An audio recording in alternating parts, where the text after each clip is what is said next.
Stamina Dragonknight build for solo PvP. Let's get started.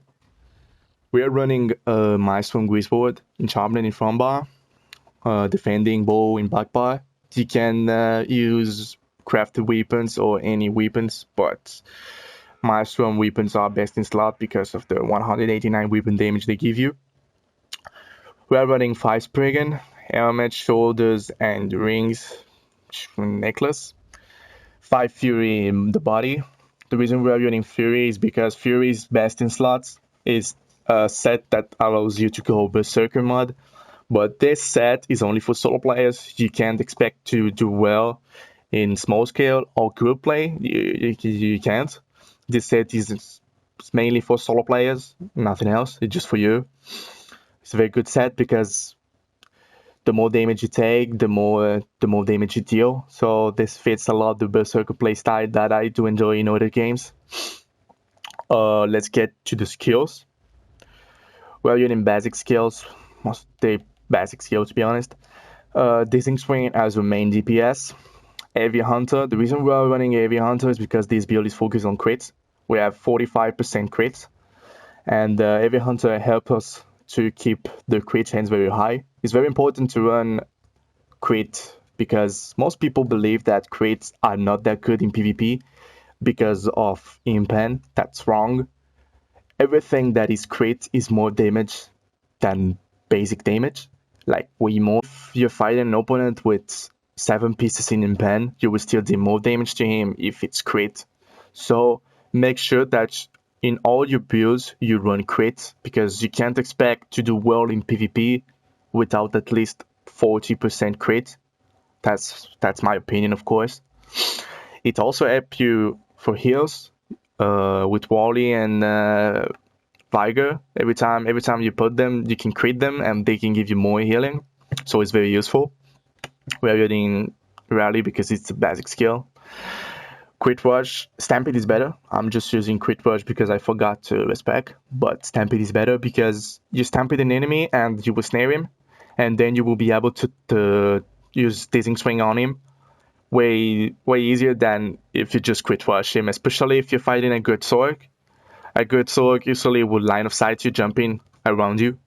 So with Stampede, they can do it. They just can't. They will just die because Stampede will make them just stay in front of you, and if they try to jump, they will jump like just close to you and you will still be able to hit them. Reverse Slice, because Reverse Slice is very good. It's better than Executioner because it hits multiple enemies. Not for our builds, but for Stamina Dragonknight, Reverse Slice is better. We're using Take Flight as ultimate because it's better than Dawnbreak of Smithing, like way better. It's an instant burst skill. I've been able to hit people with this build between 14k to 20. Is the best ultimate in the game, in my opinion. Don't swap it for anything else. Take Flight is mandatory. Back bar, we're running Shuffle, basic skill, Initial. Initial is the only way that you have to sustain with this build. If you want to pace this build, you have to make sure that you have experience as a Stamina Dragonknight, because if you don't have experience as a Stamina Dragonknight, you will just run out of everything because Ignis Shield is the sustain of this build. Basically, every time you cast Ignis Shield, you get 3k stamina. Constitution gives you 1,300 if I'm not wrong, yeah. And that's the only way you have to sustain with potions. That's it. So you have to make sure you always use Ignis Shield for both offensive and defensive way because it gives you more damage every time you use Ignis Shield. Vigor, our main healing skill. Rearming Trap. We're using Rearming Trap, but this spot is a flex spot. You can swap it for Noxious Breath, but I don't like using Noxious Breath because the skill is broken. You can't cancel it currently, and sometimes in a laggy situation you will cast it and it won't cast. You use it and it won't cast. So I don't use it because it's broken, but it's a very good skill. But in my opinion, it's overkill to use Prigan and Noxious Breath because that's way too much penetration, and 12 to 13k is enough penetration to bust anyone in this game.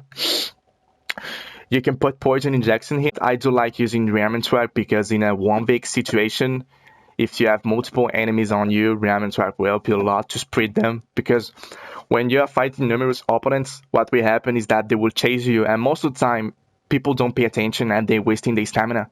So if they get into your trap, they won't be able to move out of it. So a 1v5 will turn into a 1v4. So it's way better than poison injection, in my opinion, just because it demobilizes player and it gives you also mind throws, increasing your critical damage. So I use it because it's very useful. But like I said, you can swap it for something else. For example, when I'm playing near a gate or a bridge, I play with Draining Shot because I love knocking people from the bridge. It's my hobby. Let's get into the last skill, Alternate Armor. We're using Alternate Armor because it's better than Volatile Armor. No matter how hard you try to use Volatile Armor, Alternate Armor is way better, because this here, 8% of your max health in a 1 week situation will completely save your life. You don't realize it, but it's a lot. Most people don't use this because it's just 3.5 seconds. But you have to keep in mind that 8% of your max health is like 3k. Yeah, 3k. So it's like 3k health that you get for free. Opinion is way better than Volatile Armor. Some people use Volatile Armor because you can unstealth Nightblades, but just spamming Evil Hunter or using a detection pot will do the same. So in my opinion, Alternate Armor is better. What I usually do is that I pop Ignis Shield, Vigor, and then Alternate Armor, and I have a lot of resistance while I am using all those 3 skills, because I'm healing myself. I have 2 shields, Alternate Armor and Volatile, so I can just survive anything. Corrosive Armor as ultimate is a defensive ultimate. Don't use it as an offensive ultimate, because if you're gonna use an ultimate as an offensive way, use Take Flight. Is way better. Corrosive Armor is a situational ultimate that you will use when you run out of stamina, when you engage in a fight, and you know that you will have those ultimates back. I use it, for example, when I have multiple enemies on me, and I want to stop attacking me. What I usually do is put Corrosive Armor. Some of them will stop attacking me and they will just give up.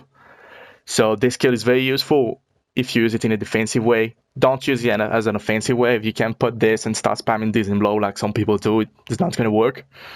Just use it as an defensive skill, because it gives you a lot of stamina, health, and magicka, so it's very useful. Now let's get into the champion points. We're using a basic champion point setup. 100 points into Warlord, 13 into Shadow World, because in this meta a lot of people use Meteor, Soul Assault, Take Flight. Those 3 ultimates are ultimates that you can block, that if you don't block them, you just don't pay attention. You weren't paying attention at all. So it's very important to have points into Shadow World, because let's say that you have 20% health left, you're just gonna spam block, because it gives you so much resistance while blocking that it will save your life. So it's very useful to have 6% reduced cost into blocking. 27 into Blast, very useful to have healing.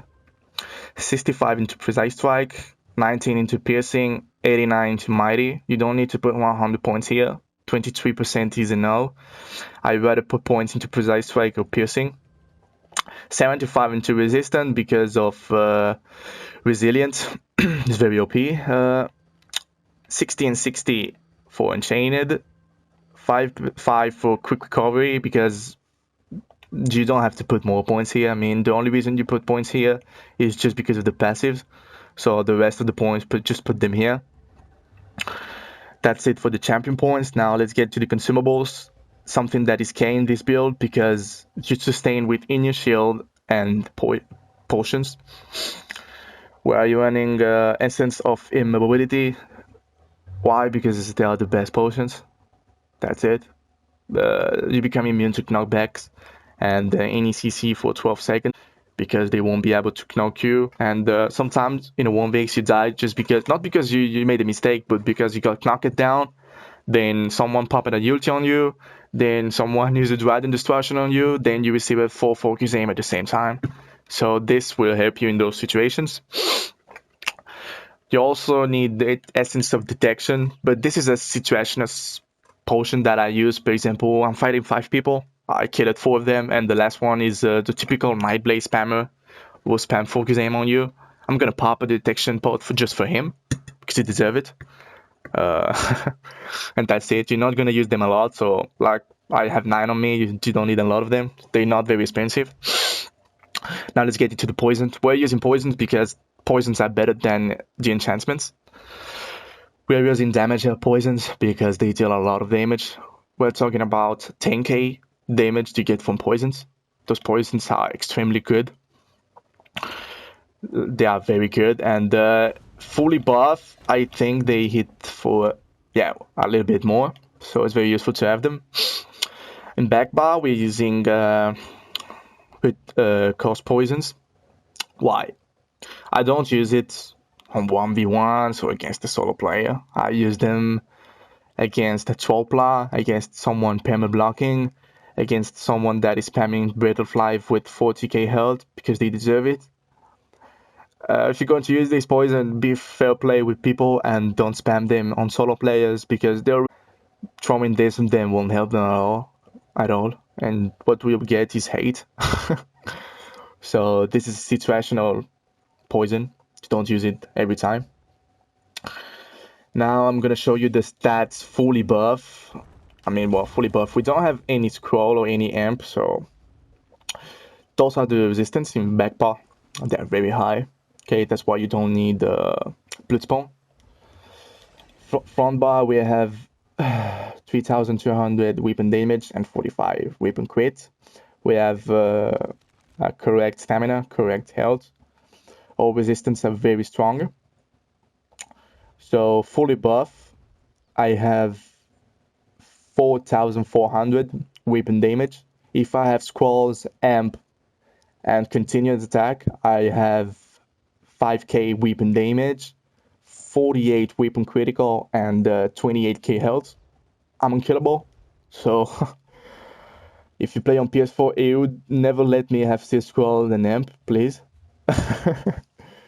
I think that's it for the video. We are using the teeth, and that's it. Thanks a lot for watching this video. I hope you enjoyed this build, and make sure you use this build just for solo because you have better builds to use if you're gonna go in small scale or in group. This build is intended for solo players. So that's it. I hope you guys enjoy it, and I wish you a good day. I'll see you in the next video. Bye bye.